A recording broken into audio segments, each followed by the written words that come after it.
온라인으로 무언가를 구입한다거나 아니면 어디 여행을 가볼까 했을 때 찾는 게 이제 다양한 사람들이 먼저 경험했던 후기나 리뷰 이런 것들을 체크하는 것이죠. 상당히 요즘엔 중요해졌습니다. 시사본부에서도 사회에 존재하는 다양한 이슈에 대해서 가감 없는 생각을 표현할 수 있는 그런 후기, 리뷰를 좀 만드는 코너를 준비를 했습니다. 새로운 코너인데요. 김선영의 세상의 모든 리뷰 첫 시간입니다. 김선영 문화평론가와 함께합니다. 어서 오세요. 안녕하세요. 예, 오랜만에 뵙습니다. 네, 반갑습니다. 예, 코너명은 마음에 드세요? 왠지 문학의 알파고가 돼야 될 것 같은. 알파고 금요일날 나와요 저희. 모르셨죠? 네. 더 부지런해져야겠네요. 알겠습니다. 네. 자, 첫 번째 내용은 이겁니다. 제56회 대종상 영화제가 어제 개최되었습니다. 왜 갑자기 어제 6월에 대종상을 할까 했더니 코로나19 때문이었어요? 네, 원래 올해 2월에 개최될 예정이었는데요. 네. 네, 코로나가 바꾼 것들이 너무나 많죠.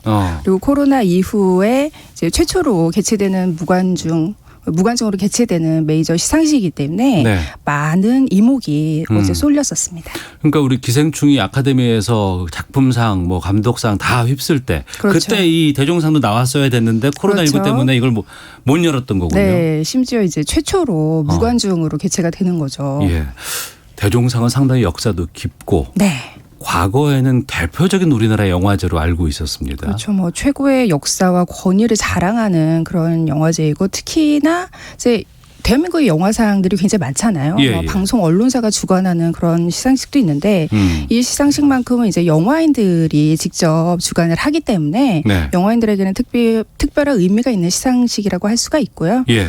좀 예전에 비해서 위상이 많이 약해졌다라는 평가를 받기도 하는데 올해 같은 경우 이제 영화제가 혁신을 좀 주장한 이후에 네. 오랜만에 개최되는 거기 때문에 저도 많은 사람들이 좀 관심을 갖고 지켜봤죠. 그 부분인데 대종상이 영화인들 스스로가 난 이상 안 받겠다라는 그런 때가 있었어요. 그렇죠. 대종상 하면 사실 굉장히 많은 논란이 따라붙잖아요. 예. 그 대표적인 게 이제 2015년도에 2015년. 네, 대종상 시상식이 혹시 참가상을 주는 거냐라는 말이 따라올 정도로 참석하지 않은 영화인들에게는 우리가 상을 주지 않겠다라고 조직위에서 이제 선언을 했기 때문에 네. 약간 여기에 대한 무언의 시위로 남녀 주연상 후보가 전원 불참하는 초유의 사태가 일어났었어요. 그래요. 그렇습니다. 그게 2015년도입니다. 그래서 그 사건을 정점으로 대종상의 위상이 굉장히 많이 추락을 했고 예.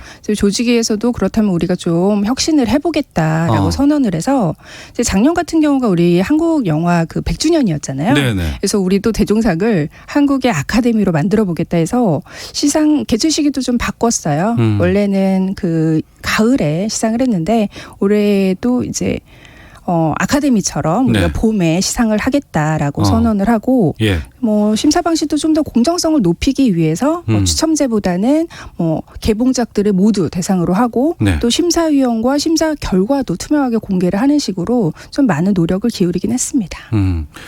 앞서서 코로나 때문에 그 관객이 없는 상태로 이걸 영화제를 진행을 했다고 네. 하셨는데 그 아카데미 영화제를 본다 그러면 네. 관객들이 빼곡하게 그렇죠. 있고 그 와중에 막 웃고 막 서로 박수 쳐주고 네.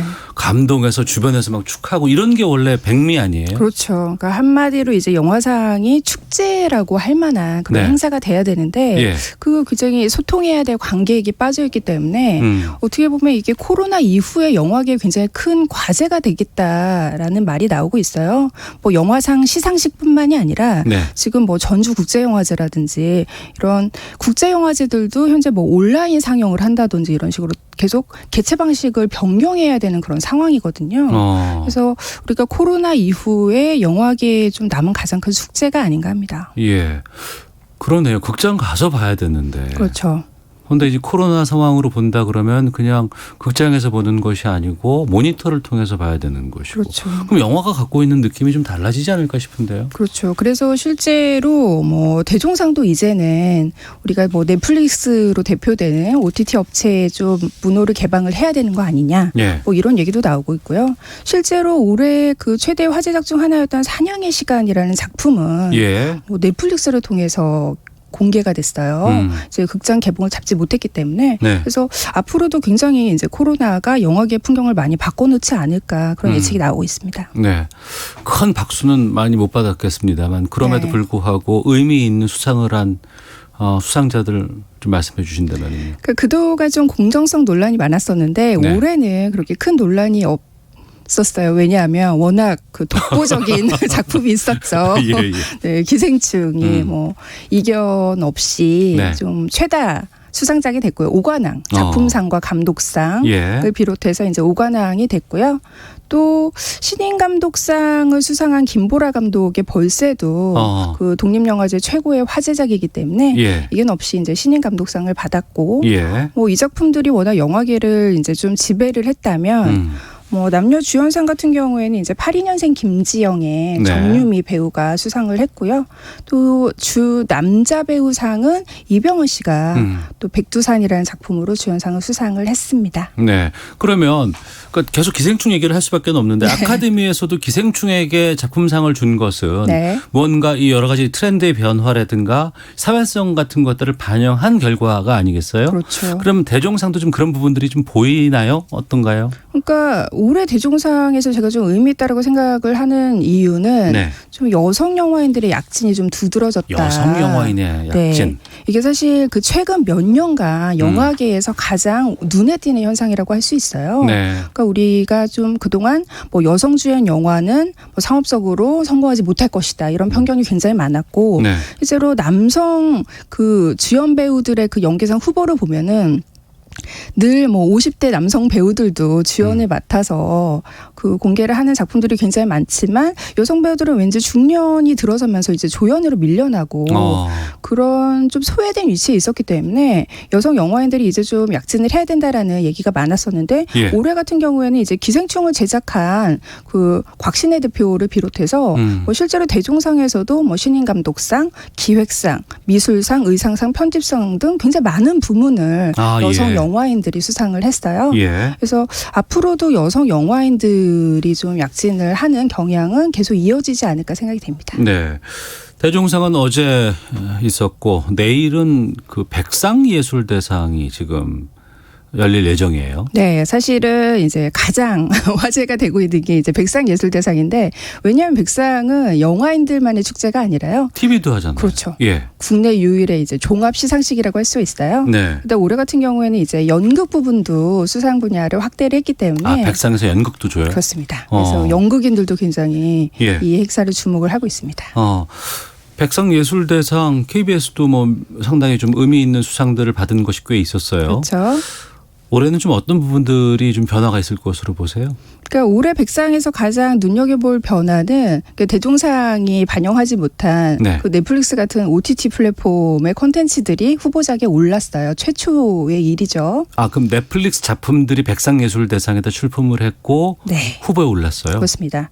뭐 백상은 출품작이 아니라 이제 심사를 하는 방식이기 때문에 그래서 김은희 작가의 킹덤 2 네, 워낙 화제가 되지 않았습니까? 그래서 이 작품이 올해 최초로 이제 OTT 업체의 콘텐츠를 최초로 TV 드라마 부분 작품상 후보에 올라 있습니다. 네. 그러고 보니까 이미 아카데미는 상당수의 수상작을 넷플릭스에게 줬죠. 그렇죠. 넷플릭스가 이제 카네에도 공개를 하고 있는 그런 상황이고요. 코로나를 계기로 해서 이렇게 점점 뭐 넷플릭스뿐만이 아니라 뭐 아마존, 디즈니 이런 콘텐츠 공룡들이 자체 오리지널 작품들을 이제 온라인 플랫폼으로 공개를 하고 있는 추세이기 때문에 앞으로 국내 시상식들도 이런 추세를 반영하지 않을 수 없을 거라고 봐요. 네. 그리고 연극상까지 확대하는 건 어떤 의미가 있다고 보세요?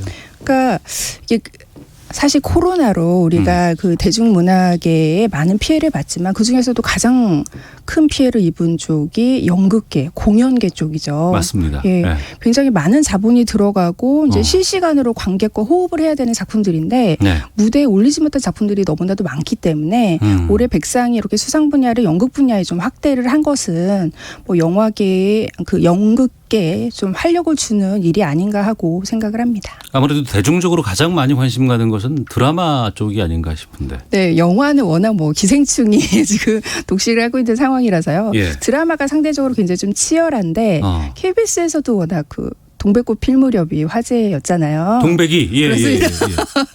그래서 올해 백상 그 TV 분야에서 네. 동백꽃이 지금 최우수 작품상 후보에 올라 있는데 네. 작품상만 받고 끝날 것이냐 아니면 대상까지 받을 것이냐 여기에 많은 사람들이 좀 주목을 하고 있죠. 네.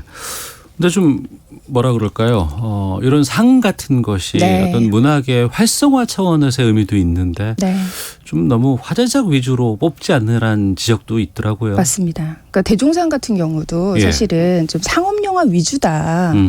이런 비판들이 많았었는데 네. 백상 같은 경우 이제 연극 부문도 이제 주목을 하면서 다양성 면에서는 많이 호평을 받고 있지만 그럼에도 불구하고 여전히 그 수상 후보작들을 보면은 시청률이 좀 강한 기준이 되고 있고 좀 흥행작들이 많지 않나 이런 비판이 나오고 있어요. 네. 좀 더 이제 다양성을 생각한다는 측면에서는 상업적인 기준 외에도 다른 가치들을 좀 눈여겨봐야겠습니다. 알겠습니다. 첫 코너였습니다. 세상의 모든 리뷰 오늘 김선영 평론가와 함께했습니다. 고맙습니다. 감사합니다. 예, 시사본부도 인사드리겠습니다. 내일 뵙겠습니다. 안녕히 계십시오.